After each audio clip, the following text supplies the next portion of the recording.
ईश्वर की कृपा से वहां एक दोनों सही आंखों वाला बच्चा आ गया तो पूरे गांव वाले उसको क्या कहेंगे, काना। उनके लिए वो अजीब था, तो हमारे लिए ऐसा ही है कि हमारा ड्राइवर भी ऐसा ही है जिसके दोनों आंखें हैं। और ये वास्तविकता है, क्योंकि हमारे गांव में अब तक बच्चे पैदा काणे ही हुए थे।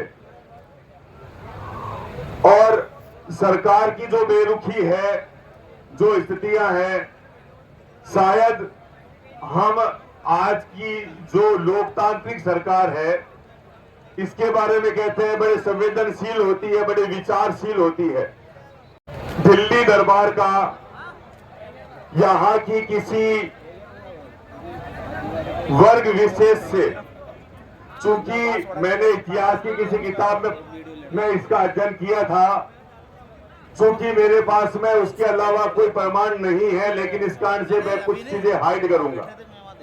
दिल्ली दरबार का जो युद्ध हुआ था, उस युद्ध में उस जाति विशेष के ने जो दिल्ली दरबार से युद्ध किया था, वो इतना ऐतिहासिक युद्ध था कि उनके पसीने छूट गए और उनको वास्तव में दिल्ली दरबार को ये लगा कि वास्तव में अब तक हमने कोई योद्धा देखे हैं तो इन्हीं को ही देखा है, किसी और को नहीं देखा। और उस वंश की एक महिला अपने पीहर जापा करवाने गई हुई थी। कहते हैं कि उस महिला को दिल्ली दरबार ने अपने यहां लाए, अपने सरदार से शादी करवाई कि इसका वंश है वो हमारे कुल से जुड़ेगा और एक योद्धाओं की जाति पैदा होगी। माननीय मुख्यमंत्री जी, आपके राजस्थान के कर्मचारियों में भी एक ऐसी जाति है जो लड़ना जानती है, और लड़ना जानती है। शायद आपको इसकी कदर नहीं हो रही है, ये मुझे समझ से बाहर है। या तो आप हमारी मांगों को गलत साबित कर दो।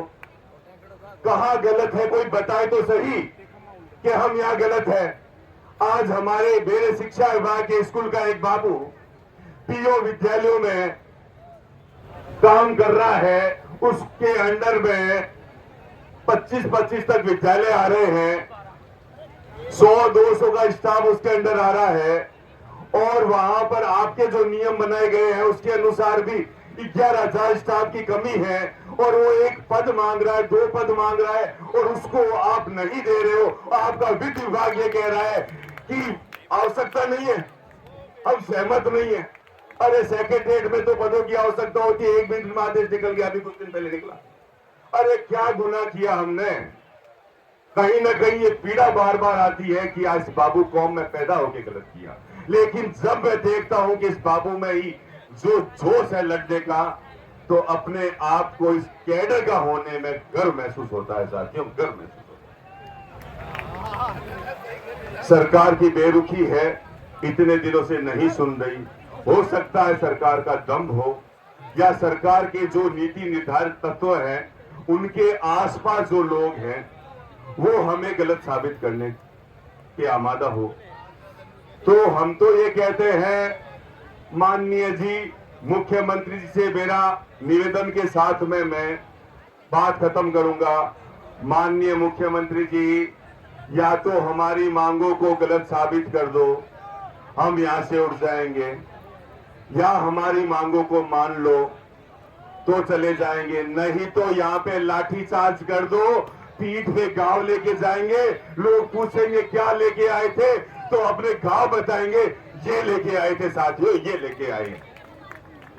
और आप तीनों में से कुछ नहीं करना चाह रहे हो, तो जो ये आक्रोश आप अंदर पैदा कर रहे हो, ये आक्रोश की ज्वाला जितनी हमें जलाती है किसी और को भी जला सकती है। ये विचार का विषय है साथियों। जितनी परीक्षा सरकार ले रही है, प्रकृति भी ले रही है, तो अभी कुछ क्षणों के लिए हमें प्रकृति से जूझना है, बाकी सरकार से तो हम जूझ ही रहे हैं। जय संतन, जय भारत। अभी से नहीं लगी ना गद्दे मत रहे,